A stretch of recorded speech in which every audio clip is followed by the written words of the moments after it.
Welcome back to the Rebel's Edge. I'm John Najarian, Pete Najarian joining shortly to explain why we are seeing oil prices move up, and yet the market, for the most part, doesn't really care. We'll have that and some prediction exchange that might surprise you on today's Rebel's Edge.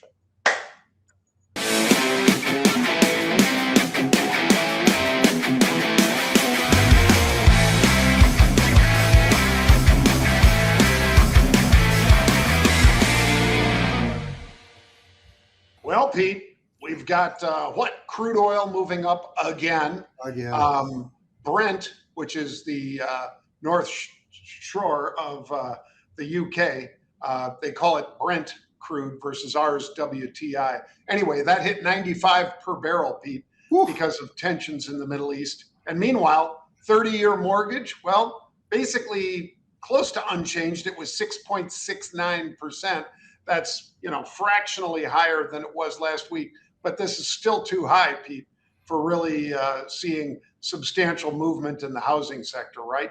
Yeah, and the amazing part is, John, when you take a look at the market, you'd say, okay, you've got all this going on. Obviously, the Iran issue is a huge one, and crude oil, like you just said, up 2.5%, 3% for WTI or whatever, very close to 87.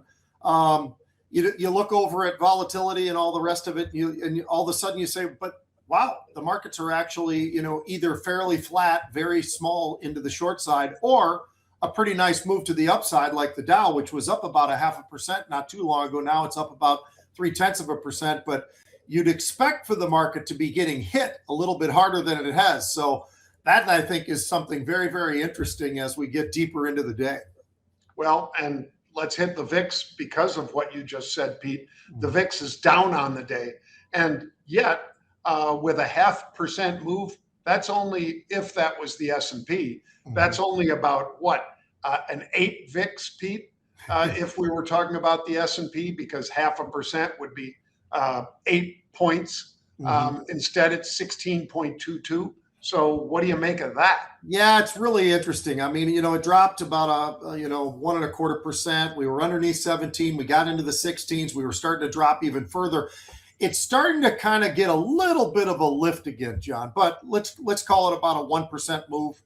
So interesting for sure, especially when you look over at the S&P, like you said, and you look at that, and that's the measure. So you're looking at that, and it's relatively, let's call it flat. and yet, you're seeing the movement that we're seeing out of the volatility index. It's kind of been moving around and shifting around. So interesting for sure, especially when you gauge that across at the S&P. I think it shows you what of an impact that we are seeing, probably, or at least as of right now, John, from earnings and how strong the earnings just keep on coming in. And we're going to be talking about some of those because we've got some stocks that we're going to be hitting on. And I think that some of those earnings don't look too bad in many cases. Yeah, in fact, look pretty darn good. Yeah. Overall, the S&P earnings, folks, are supposed to be up about 25%. And if that's the case, the market's still too cheap. Yeah. All right, let's talk for a second, Pete, about prediction markets, my own version of the prediction markets, because normally we're quoting Kalshi and or Polymarket.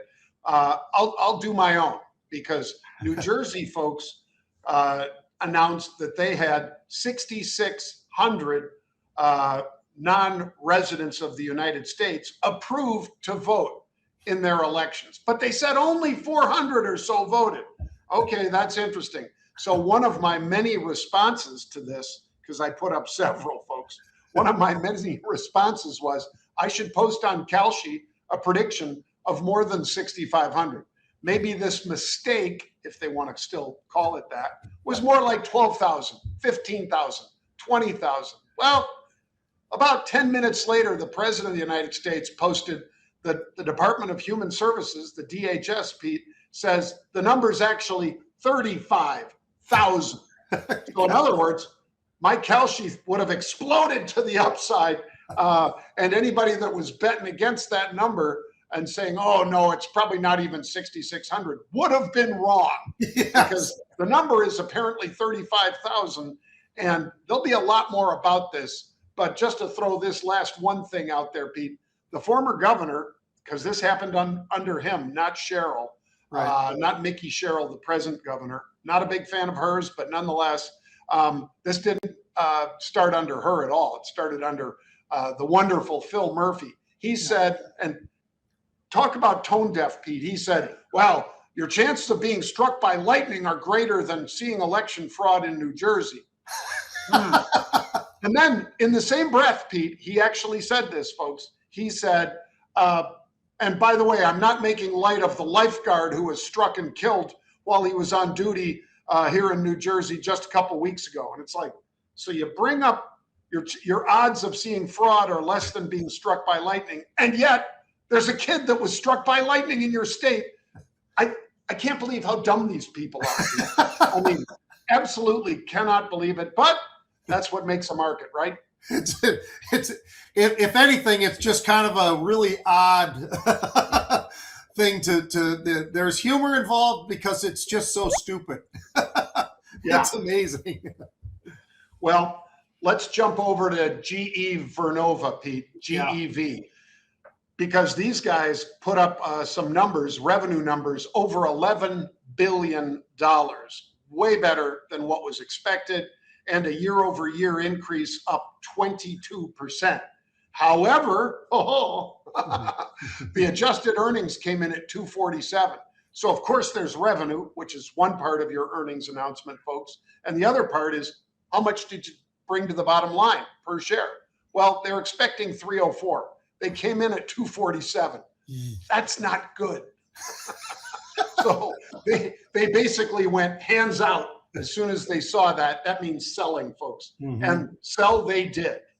Yeah, they did. They sold pretty substantially, as a matter of fact, down 5-6%, somewhere in that sort of a range, and the stock was getting hit. The global issue that some of the folks have talked about a little bit are, well, with the tariffs, it's a significant cost impact and all of that type of thing, John. There's challenges with wind. We all know that already. I think we've all talked about that many, many times. So, you look at GE and you say to yourself, what are these guys doing? Are they doing things the right way? Well, to some degree, I mean, the revenue's there. And like you said, year over year, it's up 20+%. But if you miss that much on earnings, there's not a whole lot left to say. I mean, that's when you're the CEO and you're delivering that. You're just going, God, I hope these guys didn't quite hear exactly what I said, because that immediately had everybody saying palms are out and we're going to take some sells right now. So they're going to have to do a heck of a lot better than that in the future, John, or they're just going to be scoring like one of these little numbers, and it's not going to be pretty. Right. I mean, again, revenue is one thing, folks. Yeah. And many cases, retailers, this is not a retailer, but in many cases, retailers go out there and they sell excess inventory, and they might get a big revenue number, but it might be almost at a loss, or in some cases actually at a loss. So the revenue number is part of it, but the other part is how much you drop into the bottom line. And these guys didn't drop nearly enough, Pete. No. All right. Let's move over to SuperMicro Computer. And Super Mario apparently doing pretty well, Pete, because record orders of backlogs exceeding $60 billion, up significantly from the $39 billion that they announced just a month ago in June. So SuperMicro is seeing huge demand. And you guys know one of my favorite comparisons in the stock market is you've got supply and you've got demand. And if demand is up substantially and the supply hasn't increased, well, you're getting more money for that supply, or rather for that demand increase. And that's exactly what SuperMicro is talking about right now. Yeah, this is a great quarter for them. Obviously, you can see what the stock is doing. I think it's up almost 24%, maybe 25%, something level. There it is right there. Thing of beauty. I mean, what a nice jump that this thing is taking. You talked about that backlog, John. There was just not that long ago in June where it was $39 billion. Now they're talking about $60 billion on the backlog. So, this whole thing validates that there is still huge AI infrastructure demand out there, and SuperMicro is taking advantage of that, and they should be. They're doing a fantastic job. They raised some capital along the way. It's just really interesting how well that they are doing right now, and I think that's an interesting read-through to quite a few others out there. I don't think this is just a SuperMicro thing. I think this is something that others that we're going to be hearing about more and more are going to be talking about. The gross margins nearly doubled. So I think that says it all. And you were just talking about, you can have revenue, but are you making money? Well, when your margins are going up and they double, I would say they're probably making some money. Exactly. Well, then let's take it over to Reddit, Pete. You know, a lot of people love Reddit. I get it. I use it a little. I don't use it a lot. But our DDT was down pretty hard in the pre-market. They're reconsidering, in quotes, Pete, their relationship with Google. And so a lot of us, of course, if you don't type in Reddit, a lot of us would go to Google for a question and Google might take you to Reddit. Well, if you're reconsidering your relationship with Google, chances are that you're going to get less traffic, at least in the short term. Long term might be a great idea. Maybe you don't have to pay Google whatever they're having to pay them for sending the traffic on over there. But if you walk away from Google, you could be seeing much lower numbers, at least again in the short term, Pete. And that's the interpretation that we're seeing right now, just reflected by what's happening with the stock itself, John. I mean, this was $180, $186 stock was, there you go right there. And now it's 169-ish. So yeah, I would say that this reconsidering process, this relationship with Google, if it's as bad as it potentially is being talked about, that could be a problem. And it's not, I don't know that that's Google's problem. I'm going to say that's Reddit's problem. And it's going to be very, very interesting to see how this unfolds. But with the tensions getting a little bit higher and a little bit higher, you know what? If I'm Google, maybe Google says, you know what? We're going to walk away from this thing completely and we're going to do this, that, and the other. And that would not be great for Reddit because then they'd have to start over. Yeah. You know, it's the devil you know versus the devil you don't. What are they going to have to do instead of paying Google as much potentially for the traffic they send over? What if you have to advertise a lot more to bring in revenue? I know they think, oh, we're big enough, we probably don't have to advertise as much. You know, there's a lot of competitors out there, you know, from Twitter to LinkedIn to Facebook. There's a lot of places where people post up information about all manner of things, not just stock market. So it'll be, as you say, Pete, interesting to follow that part of the story. All right. What about Arrowhead Pharmaceutical? Symbol ARWR.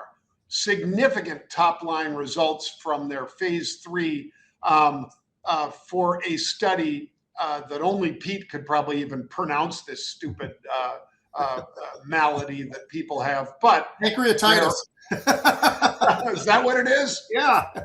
All right. Well, so they demonstrated some really significant reduction, 79 to 81% reduction versus the placebo. That's a big deal. That's enough to get noticed by the FDA and by doctors and clinicians that might be the people actually prescribing something like what Arrowhead Pharma has just, again, it's phase 3. It's not out there for sale yet, but tests like this are how you get out there for sale, right? And it's not that far away. I mean, yeah, you're exactly right, John. They talk about phase 3. They want to get up in front of the public again in August, early August, and they want to talk about what some of these results really look like. So, you know, they're going to give some further insights into what they're seeing, how they're seeing it. Here's the other interesting thing, Don. This Arrowhead Pharma, yes, they have a stock, I think, or a stock, one of their many, because they've got 21 different drugs in the pipeline, and I think they've only got 1 or 2 presently that are actually out there into the public. So interesting to see how that's playing out right now. Their results were so amazingly good that this is going to be something that I think they're going to try to get this thing going as fast as they possibly can, John. They talked about filing and getting it by the end of 2026. So the next few months. That's pretty quick. And if they could do that, there's a really good reason why this stock is not only up 22% today, but I could see it going quite a bit higher because it had this big jump, hit 52-week highs, hit 95.50-ish or whatever, somewhere in that range. So huge move to the upside, settled back down towards 91, 92. But they have plenty of different other names out there. But, when you look at some of the other drugs, yeah, they're in phase 1 or they're in the very early stages of whatever. But they've got some stuff that's out there a little bit closer to getting out into the public, and that's what you really want. This particular drug could really be something special for them, I think, into the future. So I think that's why they're so excited. That's why they're trying to get this thing out there as quick as they can.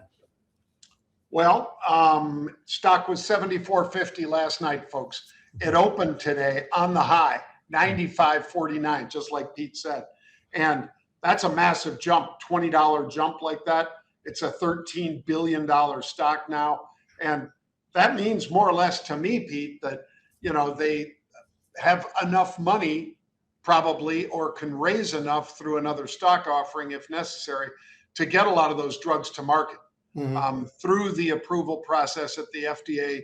Phase 3 means they're that close to being there. Now they have to get the labeling and all that stuff, and they have to get the blessing of the FDA. But if they get all that, this could be a blockbuster, and somebody could be even circling Pete's, because 13 billion. So, a 20 or a 30% premium above that to take them out. Could you see 120, 130 from a Merck or somebody that might want what these guys have in the pipeline? Yeah. I'm not saying that's what's going to happen. I'm just saying when you trade, you always got to look around the corner and see what's next. And that might be what's next. Yeah. All right. Let's take a look at a little video, Pete, our favorite part of the show, probably, where we get to take a look at an interesting video that has appeared in sports. And we have one such video for us to watch today. So let's take a look. Win the college football national championship this season is a massive failure because they're all spending more than $40 million with their NIL budget. The biggest spender in the country is Texas at $47.9 million. I know they have Arch Manning, but he took a pay cut to stay at Texas. He wants talent around him, and that's exactly what they've done. They brought in elite recruits like Cam Coleman. The wide receiver core is going to be filthy, and the defense is always solid. Then we have Miami at $44 million. The Hurricanes probably don't need to spend this much money. I mean, they're in the ACC. It's not that talented of a conference. They could probably get by spending $30 million with how good they are, but they build in the trenches, and that's why they're spending so much. And of course, Malachi Toney comes with a big price tag. Then we have Ohio State at $43.5 million. A couple of years ago, they had the $20 million roster that won the national championship, and everybody was going crazy at that point. It's more than doubled now, $43.5 million. Then we got LSU at $42.8 million. A big reason Lane Kiffin went from LSU was because of the NIL budget, so he could sign top-tier recruits, and he's pretty much done that, and he's spending a lot of money to do so. Then we have Oregon at $42.8 million. Dan Lanning's biggest knock right now is that he can't win the big game. And you got to start winning the big game when you have this much money in your NIL budget. Dante Moore's making a lot of it. He's obviously going to be a top-tier NFL player, and he stayed in school, so you got to pay him extra money. With that being said, I still don't think the Oregon Ducks are going to be that good for what they're spending on their roster. And then we have Notre Dame at $40.4 million. Notre Dame's like Miami. They don't need to spend the amount of money that they do to make the college football playoff because they don't play a hard schedule, but you still got really good talent there. CJ Carr is going to be good. I like what this team has done under Marcus Freeman, and they are poised to win a national championship in a year where they're all about the revenge after getting slighted by the college football playoff committee. Well, it's a very succinct description of all those different 40 million plus rosters, Pete. But Lanning, I'm not saying he can't win the big game. He hasn't won it yet, but he can't win the big game, they say. I'll tell you one reason, and Pete told me about it just a couple weeks ago, and that was, his coaches get cherry-picked because he's got a great staff. Yeah. And if your best of the best get picked, like the Cal coach, the guy that's coaching at Cal. Pete was out there for spring ball and things like that at Cal. That coach is a hell of a good coach, and this is his head coaching opportunity. So if he can get, I'm not saying a $40 million roster, but if he gets a big roster, Pete, just like that guy that you and I saw at the SAC Summit, a lot of these transfers and things like that, he has really ramped up the transfer process. And again, that works against Dan Lanning at Oregon because Oregon's got great players, some of whom are going to transfer, of course, some of whom follow their coach. for their position, even though the head coach remains the same. And I think that's why Dan hasn't been able to get over the hump to the next big one, Pete. Yeah, he loses guys every year, not just players, but coaches, like you're saying, John. And that's where it gets difficult. It's not like they're the only ones who lose guys. We all know that. Other schools lose guys as well. But you know what? It seems more consistent with Oregon, where they're so good that people will just come out and snatch these guys up and pay them real money right out of the gate. They're not just going to give them, the lowest they can. They're going to pay them. But because of all that, I'm going to start differently. I was going to start with something in the NFL, John, but how about we start with this, the college football and the University of Michigan, and what in the hell is going on with the investigations of just about everything, with the AD himself. And here's an interesting one that we haven't quite figured out. So he's going to step down, but is he stepping down immediately? And there's all these things that are going on at Michigan. He's going to do it at the end of the calendar year, John. And that's what surprises me the very most. Now, there's got to be something behind it that I'm not seeing, that I don't understand. But if they've got all of these various things out there, and, are all of them real? We don't all know that all of them are real, but we know of some of them being awfully real and not so great. So, Ward Manuel, he's the AD, John. They did win a football national championship recently. They won the basketball this past year with the national championship. So are they producing? Yes. But here's just some of the things that they've already spent $12 million on the investigation there at Michigan. And they're talking about interference. They're talking about poor oversight. They're talking about the positive side, which I just mentioned, which is, they've had some great success, the competitive side as well as the financial side. But inappropriate relationships, just add that to everything else. I mean, they have been hit with this. And you just kind of got to wonder, I mean, what in the world's going on there at the University of Michigan? And why is it, do you think, John, is there anything you can think of why you wouldn't just say, hey, look, if you're going anyway, let's get rid of you now, and then we'll figure it out? Because you've got all kinds of, the next people down from the AD who could obviously do all the different things that they need to do. So what do you think? Why are they waiting till the end of the calendar year, do you think? I just because they think they can, Pete, to not tar them too hard. I think the issue here is that people are upset outside of Michigan and outside of Ohio State even. People are thinking this is not fair, that Michigan should be given, if not the death penalty, a very significant penalty for all these things that went on, including like the chancellor and or the AD knowing about stuff and then not firing the previous coach until, well, you lost the big game by a lot. And guess what? We've known for several years you were having an affair with your assistant, who's also an employee of the University of Michigan, which ain't right. I think this is just a mess for Michigan. And I think everybody else who isn't a Michigan grad is very happy to see them with their hand in the cookie jar here, Pete. Why does this guy think he can announce I'm stepping down, but not until the end of the year?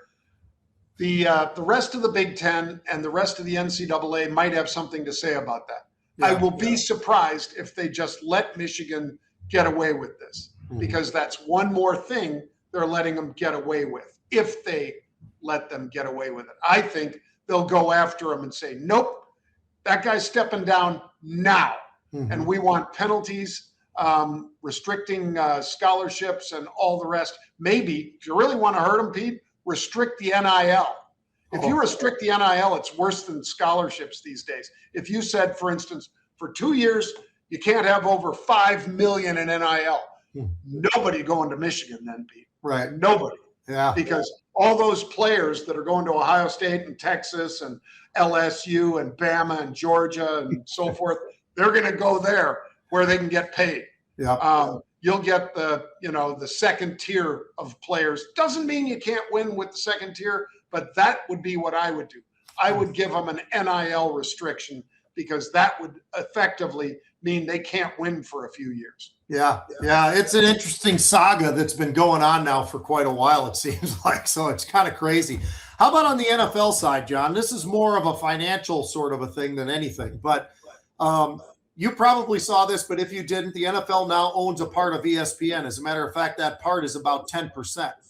And so there's a lot of folks out there that are kind of wondering, like, how does this really work? Are they going to be fair? Is there, the coverage of everything?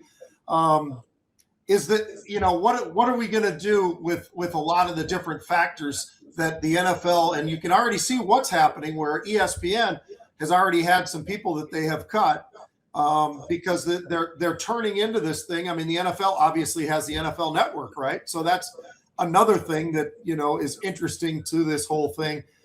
I don't know, John, do you find it at all odd? I mean, I don't think there's really, this is as big a deal. This part of it anyway is as big a deal as people are trying to make it out to be, but they're talking about, ESPN won't be able to be as hard on the NFL as they maybe could be or whatever, because of what might have happened, let's say the week before.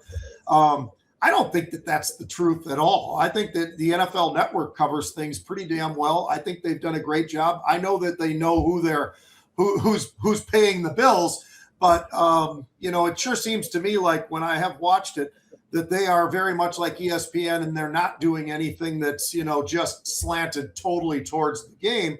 I think that they actually do a pretty good job of looking at all the different aspects of the game and, being very honest about what their thoughts are. So what do you think? And is it okay to have your own network? Yes, they've already got the NFL Network, but now having a little chunk of ESPN as well. What do you think?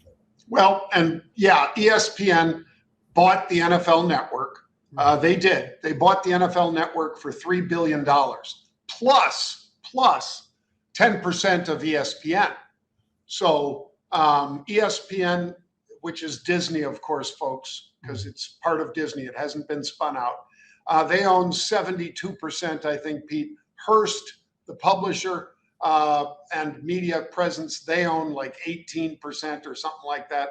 And the NFL Network owns 10%. Can they still be unbiased, or at least can they still be critical of the NFL if the NFL needs it? I think they can be, and I think they will be. And I know one guy who definitely will be, and that is the highest paid man in sports, and at least in broadcast sports. Yeah. He doesn't make more than Messi, and he doesn't make more than Ronaldo or Mbappe. But at $100 million a year, your buddy Pete makes an unbelievable amount of money. And some people, including people on his own show, we're telling Pat, hey, you know what? They had to lay off all those people because they paid you $100 million. There's some truth to that. Well, there might be some truth to that, but they don't have his numbers. No. I mean, his numbers are amazing. Yep. So, and it's not just the game day on Saturday that makes him so important, but he does a show every day. Yep. And so that's a lot of eyeballs for ESPN. And our friends, I'm sure, over at Circa, Pete, in the sports book, whenever Pat's on, that camera is on him. Because if you're in a sports book and Pat McAfee's talking about something, you're watching Pat McAfee.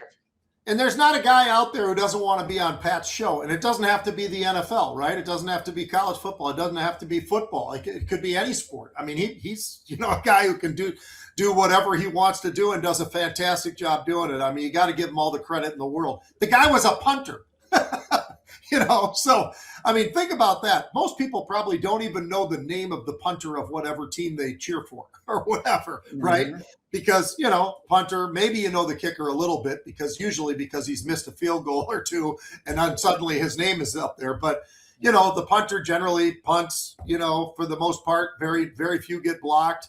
And they kick the hell out of the ball or whatever. Pat also, by the way, if you ever watch the tape, Pat could run down the field and knock somebody's head off too. So it's, he's a little bit more than a punter, but nonetheless a punter. So it's an amazing story. He's done an incredible job, John, and he knows exactly what he's doing even when it's something that you look at it and go, don't do that, man. He doesn't.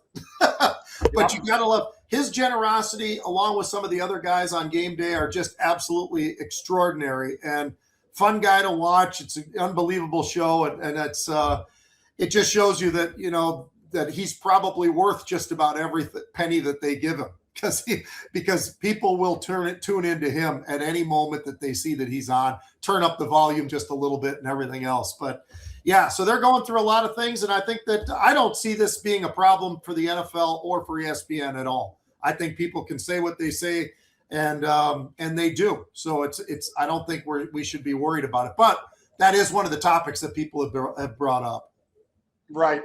And Pete, I'd say also, Ryan Clark, I kind of liked his take on the NFL Network and so forth, ESPN now. But he had some issues. Obviously, we've been on shows with people we weren't too fond of either. And sometimes it shows.